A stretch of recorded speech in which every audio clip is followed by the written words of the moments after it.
Assalamualaikum sahabat-sahabat yang dirahmati Allah. Hari ini saya akan menceritakan sebuah kisah keajaiban yang menyentuh hati. Di tengah puing-puing kehancuran, seorang nenek dan dua cucunya bertahan hidup selama 15 jam setelah gempa dahsyat mengguncang Myanmar. Video penyelamatan mereka menjadi viral dan mengundang haru dari seluruh dunia. Bagaimana mereka bisa bertahan? Seperti apa momen dramatis saat mereka ditemukan? Namun sebelumnya saya sarankan untuk menuliskan sholawat Nabi Muhammad agar kelak sholawat ini menjadi saksi untuk mendapat syafaat di akhirat.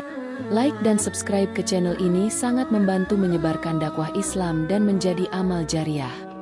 Langit di kota kecil Bago, Myanmar, masih gelap ketika suara gemuruh menggantikan kicau burung pagi. Tepat pukul 4.37 waktu setempat, bumi berguncang hebat. Rumah-rumah tradisional dari kayu dan bata seketika runtuh. Jalanan retak. Orang-orang berhamburan keluar dari rumah. Sebagian belum sepenuhnya sadar akan bencana yang sedang terjadi. Di sebuah rumah sederhana di sudut desa Kielki, seorang nenek bernama Daud Tandar terbangun oleh guncangan keras. Tubuhnya yang renta segera berusaha bangkit. Tapi sebelum ia sempat menarik cucunya, Mia Tazin, yang tidur di sampingnya, atap rumah telah runtuh menimpa mereka. Pekik Mia menggema, disusul suara runtuhan kayu dan debu memenuhi udara. Lalu sunyi, gelap. Daud Tandar terjaga. Punggungnya terasa nyeri. Ia tak bisa menggerakkan kaki kirinya. Satu-satunya hal yang bisa ia rasakan adalah tangan kecil yang menggenggam erat tangannya. "Mia, kamu masih hidup, sayang." Suaranya serak. "Iya, nenek, aku di sini." Suara Mia kecil, namun cukup membuat air mata mengalir dari mata Daud Tandar. Tak ada cahaya, udara pengap. Mereka tertimbun di bawah reruntuhan. Hanya tersisa rongga kecil tempat mereka bisa bernapas. Waktu terasa diam. Suara-suara dari luar tak terdengar. "Nenek, aku haus," bisik Mia beberapa jam kemudian. Daud Tandar mencoba menyentuh kantung kain di pinggangnya. Ia selalu menyimpan botol kecil berisi air zam-zam pemberian seorang saudara dari Makkah. Dengan susah payah, ia menyodorkan botol itu ke arah cucunya.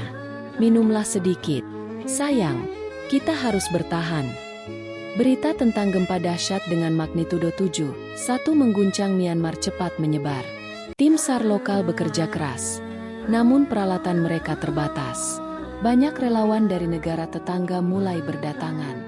Salah satunya adalah tim dari Malaysia, yang dikenal dengan respon cepatnya terhadap bencana. Di desa Kiauki, sebagian besar rumah hancur. Para relawan bekerja siang dan malam, mencoba mencari korban yang tertimbun. Namun rumah Daud Tandar nyaris tak terlihat, tertimbun sepenuhnya. "Yang ini sepertinya sudah tidak ada penghuninya," ujar seorang relawan lokal sambil menunjuk ke puing-puing. Namun seorang pemuda dari Malaysia, Akmal, menatap reruntuhan itu dengan curiga. "Lihat ini," katanya. "Ada jejak kain selimut anak kecil. Sepertinya seseorang masih tinggal di sini." Ia meminta tim untuk mencoba menggali. Di dalam reruntuhan, waktu terasa melambat. Mia mulai meracau. Bibirnya kering. Neneknya mencoba menyanyikan lagu pengantar tidur yang biasa ia nyanyikan setiap malam. "Tidurlah, sayangku. Bulan menunggu di balik awan." Namun suara nenek terputus ketika bunyi seperti langkah kaki terdengar samar dari atas. "Nenek, kamu dengar itu?" Suara Mia terdengar penuh harap. Daud Tandar menahan napas. Ia mengetuk batu di atas mereka dengan sisa tenaga. Tok, tok, tok.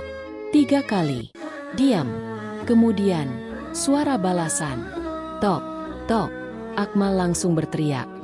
"Ada yang hidup di bawah sini." Tim SAR segera bekerja cepat. Kamera kecil dimasukkan ke celah sempit.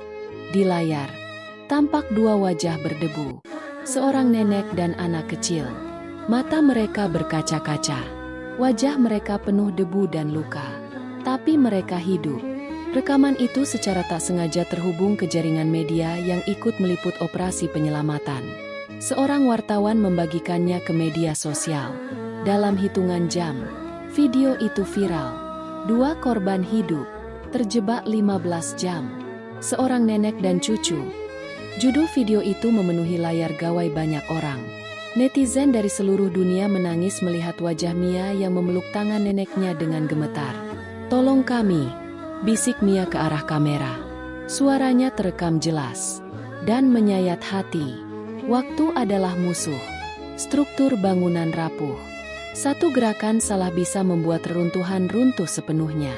Tim bekerja dengan tangan, bukan alat berat. "Kita tak bisa pakai mesin, terlalu berisiko," ujar pemimpin tim SAR. Mereka menggali batu demi batu. Debu mengepul, nafas ditahan. Setelah 3 jam menggali, celah cukup besar berhasil dibuat. Seorang anggota tim masuk merangkak, membawa kantung oksigen dan selimut. Mia langsung dipeluk. Tubuh kecilnya digendong keluar lebih dulu. Ia menangis sejadi-jadinya saat melihat cahaya matahari. "Nenek masih di dalam," pekiknya. Evakuasi Daud Thandar jauh lebih sulit. Kakinya terjepit balok kayu berat. Mereka harus mengangkatnya perlahan-lahan.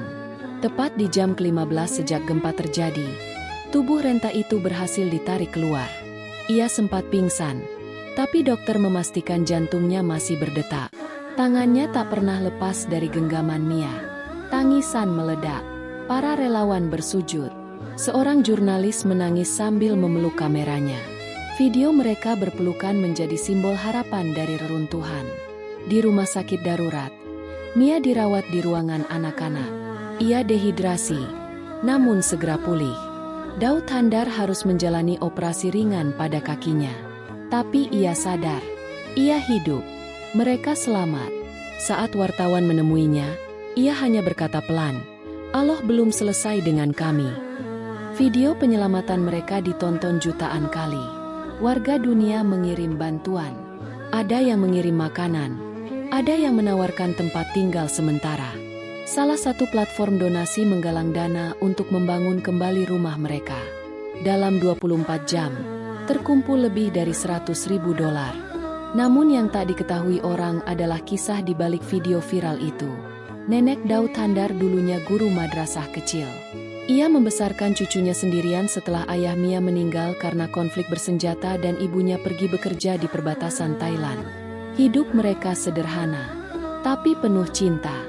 Di malam sebelum gempa, Daud Thandar sempat berdoa lama. Ia berkata pada Allah agar memberi mereka kekuatan. Tak disangka, doa itu menjadi penguat saat maut nyaris menjemput. Dari berbagai belahan dunia, orang-orang mulai menyebut mereka sebagai keajaiban Kyi. Tak sedikit yang datang langsung ke rumah sakit membawa hadiah. Beberapa bahkan menawarkan beasiswa untuk Mia. Seorang fotografer asal Prancis berkata, "Saya datang ke Myanmar untuk meliput reruntuhan, tapi saya malah menemukan cinta sejati antara seorang nenek dan cucu." Organisasi internasional mengundang Daud Thandar untuk berbicara tentang ketabahan. Tapi ia menolak dengan rendah hati. "Apa yang terjadi bukan karena kuat atau hebatnya kami, tapi karena Allah menjaga." 3 bulan setelah kejadian, rumah baru dibangun di lokasi lama. Namun kini lebih kokoh, dibuat dari bahan tahan gempa. Di tembok depan, terukir sebuah kalimat dari Daud Thandar. "Bersama Allah, tiada reruntuhan yang bisa memisahkan cinta." Mia kini sudah kembali ke sekolah. Ia mulai belajar menggunakan kamera. "Aku ingin jadi jurnalis, seperti yang merekam aku dan nenek," katanya. Daud Thandar kembali mengajar. Di madrasah kecil yang dibangun ulang, ia mengajarkan bukan hanya ilmu, tapi juga ketabahan, cinta, dan syukur. Cerita tentang Daud Thandar dan Mia bukan hanya soal video viral, tapi tentang cinta yang bertahan di bawah reruntuhan. Tentang doa yang lebih kuat dari gempa bumi. Dan tentang dunia yang masih punya hati. Sebab dalam reruntuhan paling gelap, selalu ada cahaya yang menunggu ditemukan. Dari cerita ini, kita belajar bahwa dalam gelapnya ujian, selalu ada cahaya harapan dari Allah. Bahkan saat tak ada lagi yang bisa diandalkan, doa dan kasih sayang menjadi kekuatan yang menyelamatkan.